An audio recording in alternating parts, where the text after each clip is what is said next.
우리를 기다리는 많은 우리를 설레게 하는 많은 기다림들이 있습니다. 그 중에서도 신부가 결혼할 날을 기다리는 것만큼 설레는 일은 없을 것입니다. 제니 설레고 있습니까?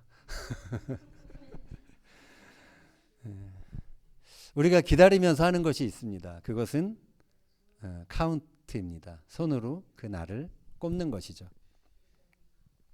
날짜를 세면서 그날이 오기를 손꼽아 기다리는 것이죠. 유대인들은 지금도 6월절 패삭부터 샤부옷 오순절까지 날짜를 셉니다. 그것을 오멜 카운팅이라고 합니다. 들어보신 분도 있고 잘 모르시는 분들도 있을 텐데, 오늘은 그 오멜 카운팅을 어떠한 의미로 하는지 우리가 함께 좀 살펴보면서 은혜를 나누고자 합니다. 레위기서 23장 15절에 이런 말씀이 있습니다. 안식일 이튿날 곧 너희가 요제로 곡식단을 가져온 날부터 세어서 7 안식일의 수요를 채우고. 여기서 이제 곡식단을 세다, 이것이 히브리어로 세피랏 하 오멜입니다. 오멜이 뭐냐? 어제 질문이 들어왔었는데, 오멜은 그 보리 한 묶음, 한 단, 그 분량을 의미합니다. 약 2.2리터가 되는 분량인데요. 하루분의 양식입니다. 이스라엘 백성들이 광야에 있었을 때 하루하루 만나를 거뒀죠. 한 사람이 먹을 분량, 그것이 바로 한 오멜이었습니다. 6월절은 여러분들 혹시 그 조금 도시 벗어나서 가다 보면 보리가 이제 연그는 시즌임을 알 수 있을 것입니다. 6월절부터는 이제 보리 추수가 시작되는 그런 시기입니다. 성전이 있었던 시대에는 그 이스라엘 백성들이 유대일 안식일 지나고 난 그 다음 날 아침 성전에 이 보리 한 오멜을 소제로 드리는 그런 예식을 합니다. 하나님께 흔들어서 그것을 요제로 드리는 것입니다. 이것이 처음 익은 열매를 하나님께 드리는, 그러면서 지키는 초실절입니다. 히브리어로 비쿠림이라고 하죠. 비쿠림은 장자를 뜻하는 베코르에서 온 말입니다. 곡식의 좀 표현은 적합하진 않지만 곡식의 장자, 곡식의 첫 열매를 하나님께 드리는 것이죠. 이런 의식을 하고 난 다음에 이제 일반 이스라엘 백성들은 그제서야 보리 추수를 시작하게 되는 것입니다. 이 첫 열매를 드린다는 것은 앞으로 행할 그 모든 추수의 주인이 하나님이라는 사실을 인정하는 것입니다. 그리고 하나님께서 우리의 삶의 그 열매를, 수확을 지켜주실 것을 간절히 바라는 그런 염원이기도 하죠. 지난주 페이스북에 사진이 올라왔는데 그 The Temple Institute 성전 연구소에서 올린 사진이었습니다. 그 사진을 잠깐 보면 이 말씀 문자 그대로 지키기 위해서 이렇게, 이게 이제 6월절 다음 날 저녁입니다. 저녁에 모여서 보리를 지금 추수하고 있는 상황입니다. 그 다음 저 보리 한 단, 저것이 바로 한 오멜입니다. 그것을 이제 타작을 하죠. 타작을 해서 이제 보리 알갱이만 이제 추출을 하는 것입니다. 네. 그렇게 하고 그다음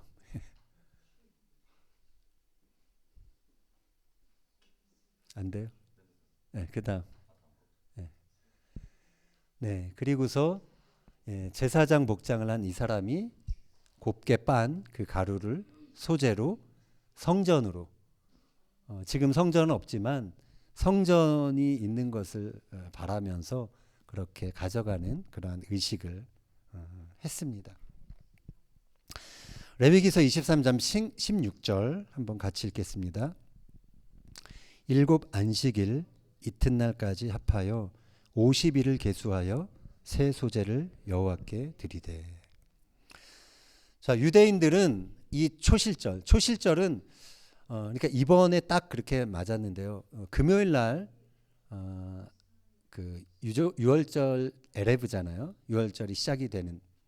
그리고 그 다음 날이 이제 유월절 첫째 날이고, 그리고 그 다음 날 일요일 날 그날이 이제 아침이 초실절이 시작되는 날인데, 이때부터 49일을 세워 나갑니다. 그리고 그 다음 날 50번째 날을 오순절로 지키는 것이죠. 그 오순절에 유대인들은 이제는 보리가 아니라 밀, 그때는 밀 추수가 시작되는 시즌이거든요. 밀을 추수해서 소재로 여호와께 드립니다. 결론적으로 유대인들이 6월절부터 이 오순절에 이르기까지 하루 이틀 그렇게 날짜를 세는 것은 그 농경사회였기 때문에 풍성한 수확을 바라는 그런 의미에서 그렇게 날짜를 세웠던 것입니다. 자, 그런데 성전이 파괴된 다음에 이들은 소재를 하나님께 드릴 수가 없게 되었죠. 그래서 성전 파괴 이후에 유대인 랍비들이 이 오멜 카운팅에 새로운 의미를 부여하기 시작했습니다. 그것은 오순절이 우리가 하나님께 토라를 받은 날이다, 마탄 토라다, 그렇게 이야기하면서 그날을 기다리는 의미에서 오멜 카운팅을 한다라는 것이죠. 유대 문헌인 미드라시에 의하면 이 이스라엘 백성들이 출애굽하는 그때 그런 오순절에 하나님의 그 토라를 받을 것이다라는 사실을 알게 되었다라는 것입니다. 그래서 토라를 주실 그 날을 기대하면서 열망하면서 하루하루 날짜를 세웠다라는 것이죠. 유대인들은 시내산에서 자신들이 토라를 받은 그 날을 결혼식에 비유를 합니다. 이스라엘 백성인 우리가 하나님과 결혼한 날이다라고 그들은 여기는 것이죠. 그 결혼 언약의 증서로서 받은 것이 바로 십계명, 두 돌판이라는 것이죠.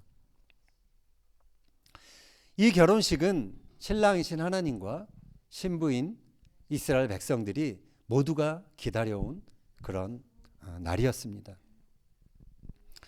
6월절 애굽에서 노예였던 그 이스라엘 백성들이 이제 50일 뒤 오순절에 이르러서 그들은 하나님의 법이 있는, 하나님의 언약이 있는 그런 신부로 새롭게 태어난 것입니다. 신약 시대에 이 오멜을 세는 것이 어떤 의미가 있을까요? 우리가 아는 것처럼 예수님께서는 6월절 양 잡는 날 동일하게 돌아가셨습니다. 그리고 안식일이 지난 그 새벽에 부활하셨죠. 초실절에 예수님께서 부활하셨습니다. 바울이 그 사실을 이렇게 표현하고 있습니다. 고린도전서 15장 20절 읽겠습니다. 그러나 이제 그리스도께서 죽은 자 가운데서 다시 살아나사 잠자는 자들의 첫 열매가 되셨도다.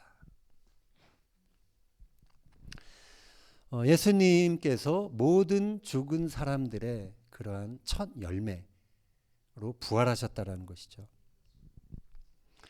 그래서 예수님은 모든 영혼들의 추수가 이제 장차 있게 될 텐데 그 추수 이전에 그 부활의 첫 열매로, 죽었다가 다시 산 자의 첫 열매로 하나님께 드려졌다라는 것입니다.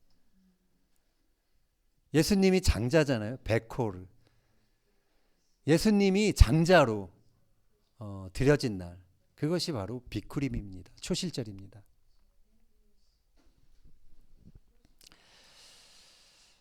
부활하신 예수님은 40일 동안 지상에서 하나님 나라에 대해서 가르치셨습니다. 그리고 승천하기 전에 제자들에게 말씀하셨습니다. 사도행전 1장 4절 5절 읽겠습니다. 사도와 함께 모이사 그들에게 분부하여 이르시되 예루살렘을 떠나지 말고 내게서 들은 바 아버지께서 약속하신 것을 기다리라. 요한은 물로 세례를 베풀었으나 너희는 몇 날이 못되어 성령으로 세례를 받으리라 하셨느니라. 아멘. 예수님이 이 말씀을 하시고서 이제 승천하셨습니다. 이제 예수님이 승천하시고 나서 오순절까지 남은 시간은 대략 한 일주일가량이 남게 되었습니다. 제자들은 예수님의 명령에 따라서 이제 마가 다락방에 남아서 열심히 전심으로 기도에 힘썼다라고 성경은 기록합니다.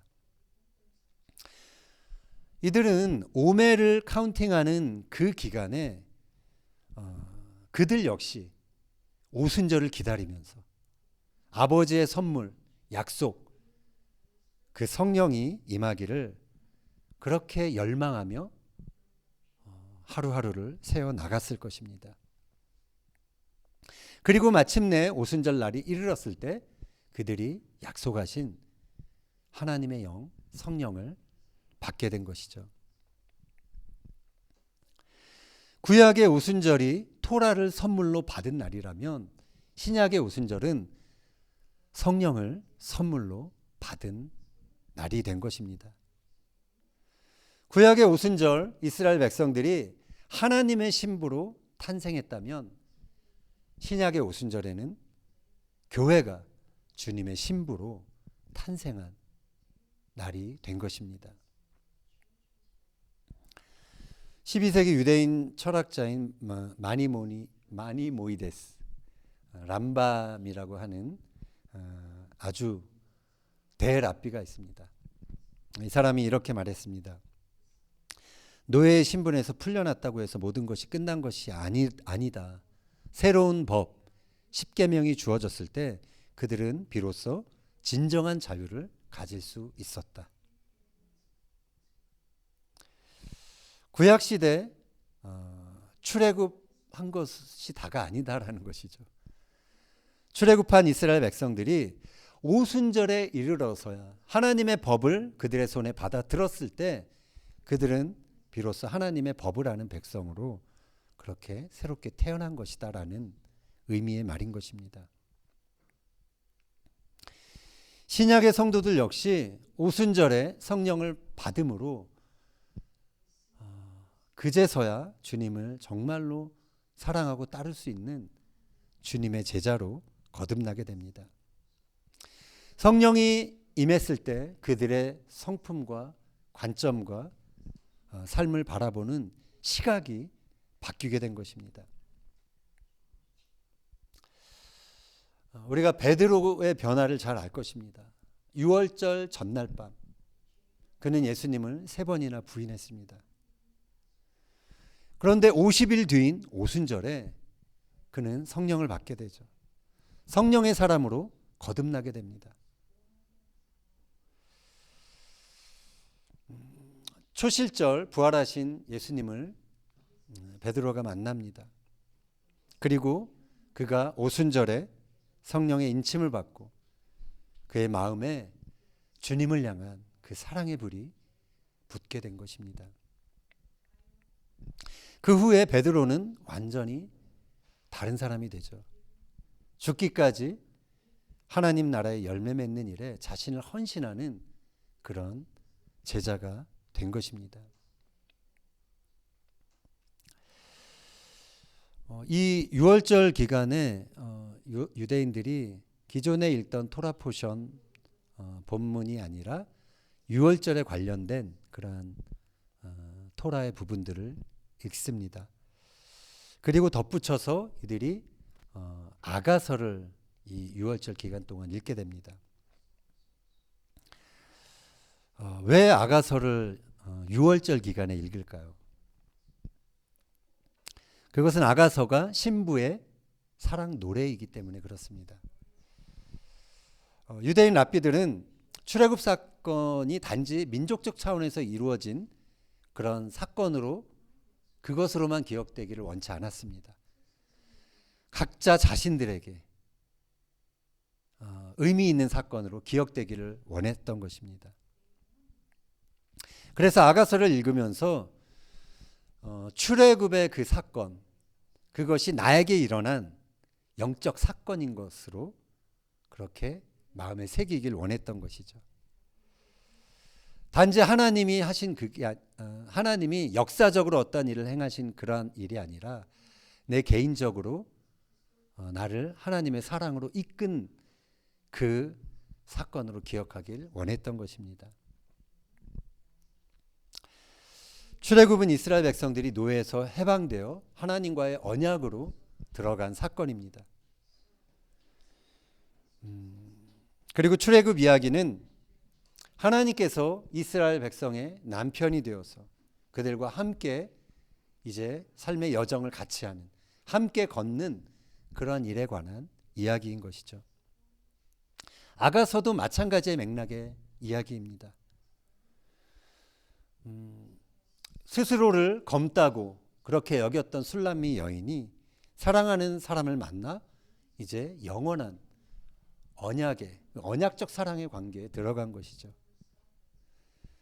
사랑하는 자와 일어나서 함께 걸어가는 그 삶의 여정을 이제 시작하고 그 여정에 대해서 말하는 것이 바로 아가서 이야기인 것입니다.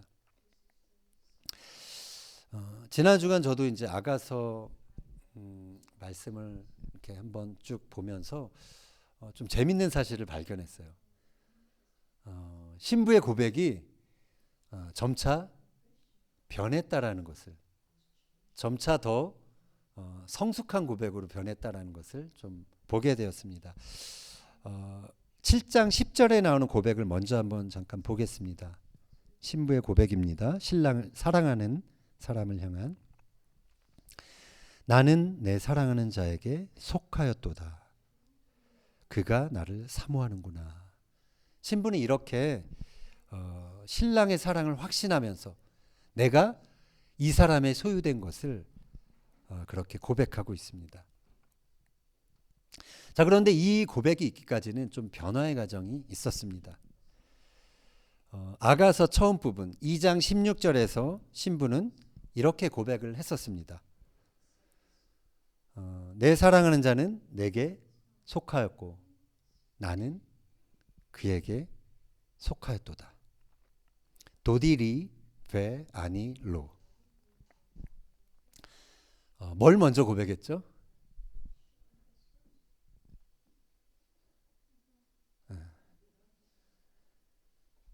내 사랑하는 자가 내게 속했다. 그가 나의 소유임을 먼저 고백을 했었습니다. 그게 그 당시로서는 더 중요했던 것이죠. 그래서 그녀의 관심은 온통 자기 자신의 어떤 관심사, 그것에 있는 것을 알게 됩니다. 자, 그런데 조금 지나서 아가서 6장 3절에서 신부는 이렇게 고백합니다. 나는 내 사랑하는 자에게 속하였고 내 사랑하는 자는 내게 속하였으며. 아니 레도디 베 도디 리. 자, 여기서는 2장의 고백과 그 순서가 바뀌었습니다. 내가 내 사랑하는 자에게 속했다라는 고백이 먼저 나오게 되죠. 자, 그런데 아가서 7장 10절에 이르러서는 우리가 읽었던 것처럼 나는 내 사랑하는 자에게 속했다. 이 한 가지 고백만 나오게 됩니다. 아니 레 도디. 여인은 더 이상 자기 자신에 대해서 생각하지 않습니다. 자기의 그 사람이 내 소유인 것, 그것이 그렇게 중요하게 이제 더 이상 생각하지 않는 것이죠. 자기를 완전히 잊어버립니다. 다만 자신이 사랑하는 자에게 속해 있음을 그 한 가지 사실로 만족하고 있는 것이죠. 그녀의 관심은 더 이상 사랑하는 자가 내게 속했는지 나에게 잘해주는지 그것이 관심이 아닙니다.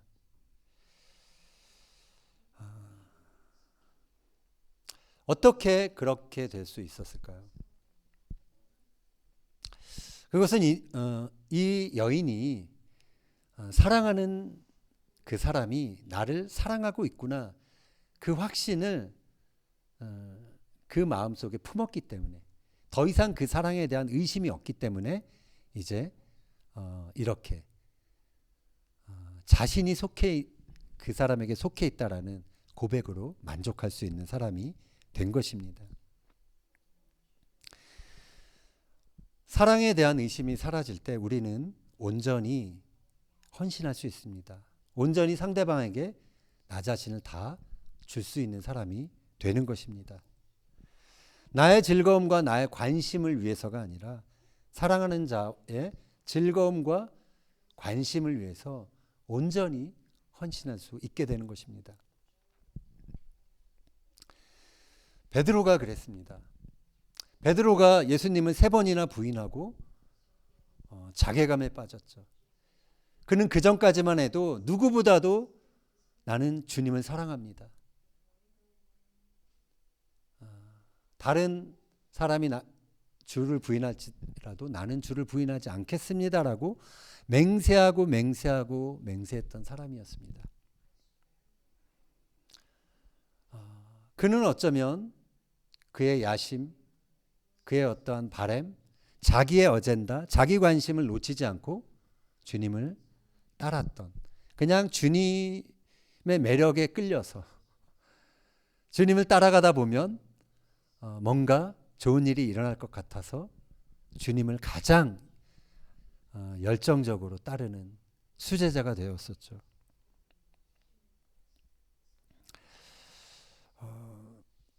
그의 고백은 아마 술람미 여인의 처음 고백과 같았을 것입니다. 내 사랑하는 자는 내게 속해 있다. 그것이 그에게는 더 중요했던 관심사였을 것입니다. 그러나 그가 자신의 그 열정, 자신의 그 고백에도 불구하고 예수님을 부인하게 되죠. 그것으로 그는 깊은 자괴감에 빠집니다. 그러나 부활하신 예수님이 그를 다시 만나 주시죠. 그리고 네가 나를 사랑하니? 3번 그렇게 물어보셨습니다. 그랬을 때 베드로는 예수님의 그 질문, 그 예수님의 눈에서 여전히 나의 실패에도 불구하고 나를 사랑하고 계시는 그 주님의 사랑을 확신하게 된 것이죠. 여전히 나를 사랑해 주시는 그 주님의 사랑에 그는 감격하게 됩니다. 그 후 그는 달라지게 됩니다. 온전히 주님을 위해 자신의 삶을 드리게 됩니다. I belong to you.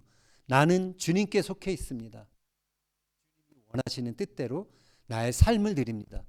이렇게 고백할 수 있는 사람이 된 것입니다. 그가 그 사랑을 확신했을 때 그 세상 어떤 것도 그를 흔들 수가 없었습니다. 죽음까지도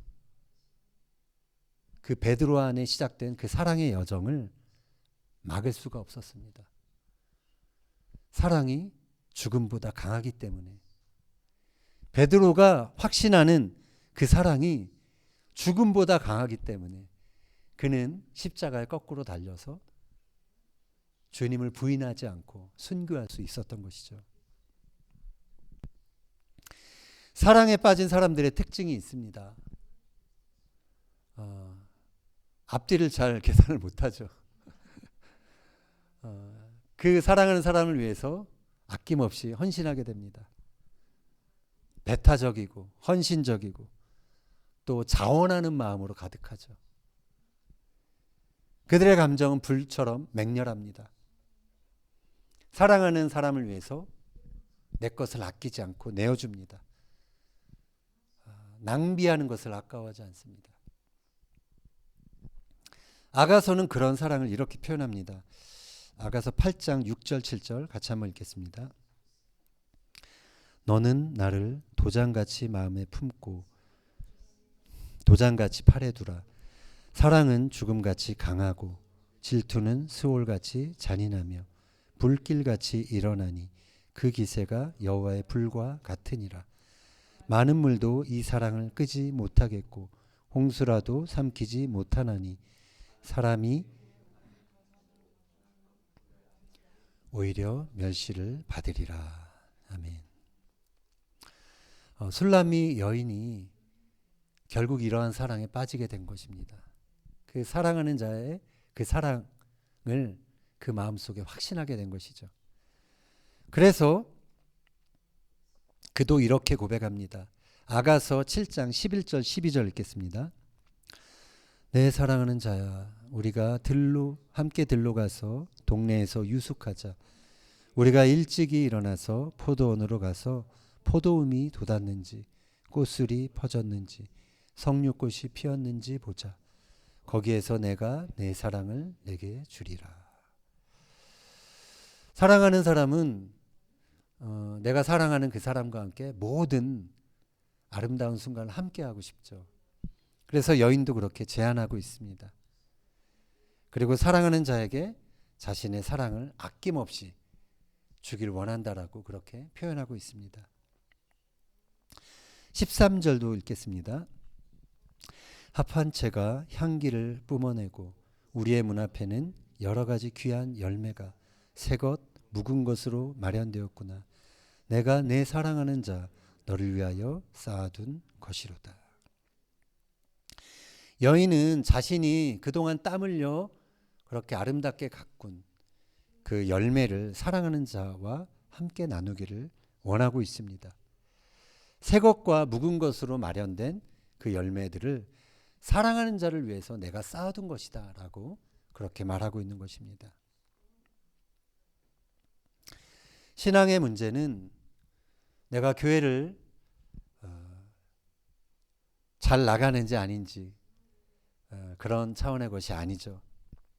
신앙의 문제는 내가 지금 주님을 사랑하고 있는지, 주님과 사랑에 빠져 있는지 아닌지의 문제인 것입니다. 오순절에 하나님의 말씀인 토라를 주시고 성령을 주신 것은 하나님께서 당신과 사랑에 빠진 신부들을 얻기 위함이었습니다.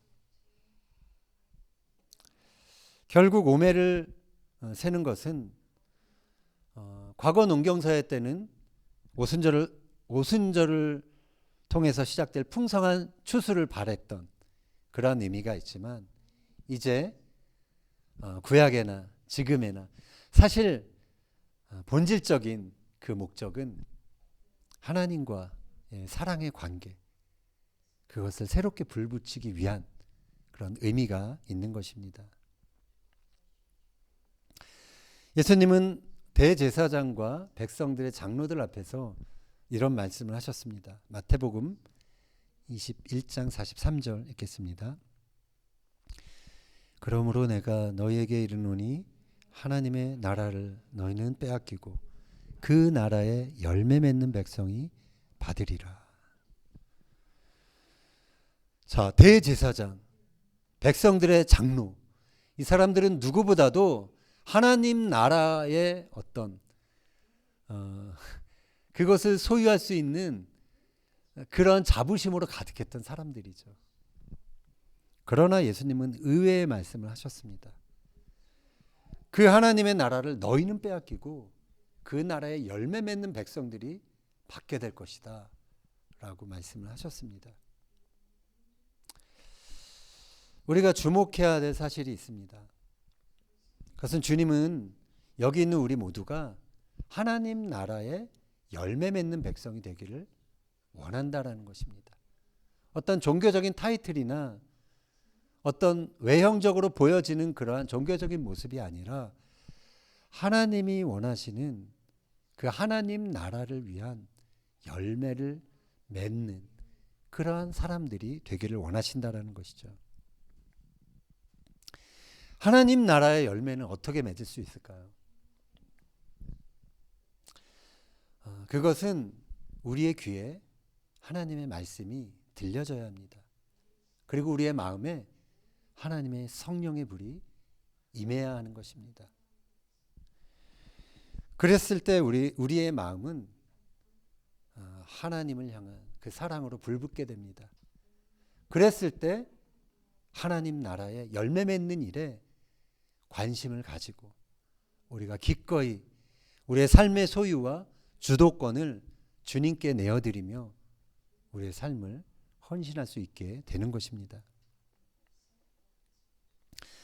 자, 오늘이 오멜 카운트 7번째 날입니다. 보통 저녁에 유대인들은 하는 분도 있고 안 하는 분도 있지만 하욤, 욤, 슐리시, 레, 오멜 이렇게 그날 저녁에 오늘이 몇 번째 날이다. 그렇게 카운트를 합니다. 오순절까지 이제 43일이 남았습니다. 우리가 살펴본 것처럼 이 패삭 6월절은 오순절에 이르러 비로소 그 의미가 완성되는 절기입니다. 6월절이 구원의 시작을 알리는 구원이 시작된 절기라면 오순절은 그 시작된 구원을 완성하는 절기인 것입니다. 이 6월절과 오순절 사이에서 우리 역시 우리 안에 우리의 삶에 시작된 구원을 완성해 나가야 하는 것입니다. 바울이 말합니다.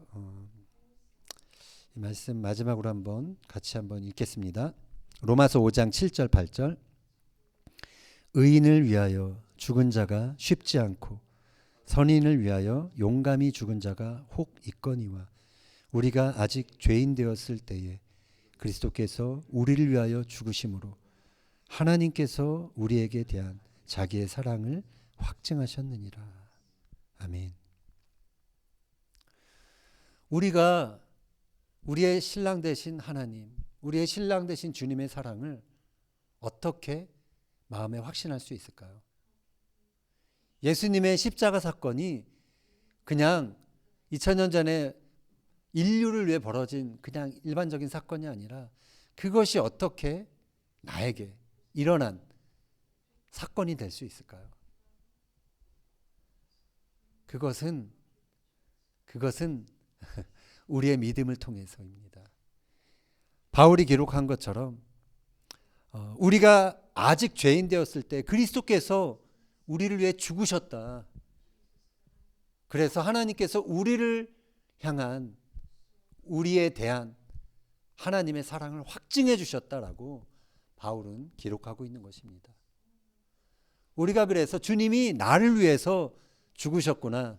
이 사실을 우리가 믿음으로 받아들일 때 우리 역시 그 하나님의 사랑, 그것이 그냥 다른 인류, 다른 어떤 사람이 아니라 나를 위한 것이었구나. 그것이 나를 위한 죽음도 두려워하지 않는 사랑이었구나. 그렇게 우리는 그 사랑을 확신할 수 있게 되는 것입니다. 우리가 그 사랑에 확신이 있을 때 우리는 그때서야 이 고백을 할 수 있게 됩니다. I belong to you. 나는 주님께 속해 있습니다. 그것이 전부입니다. 그것이 나의 모든 관심사입니다. 나는 그것으로 만족합니다.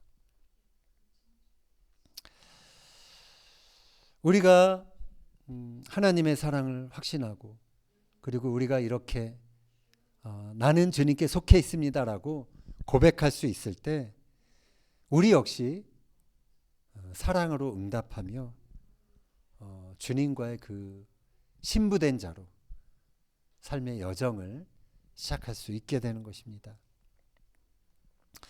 바라기는 이제 오순절까지 우리도 하루하루 이렇게 세워나가면서 주님을 향한 그러한 사랑의 노래, 신부의 노래를 부를 수 있는 저와 여러분이 되기를 예수님의 이름으로 축원합니다.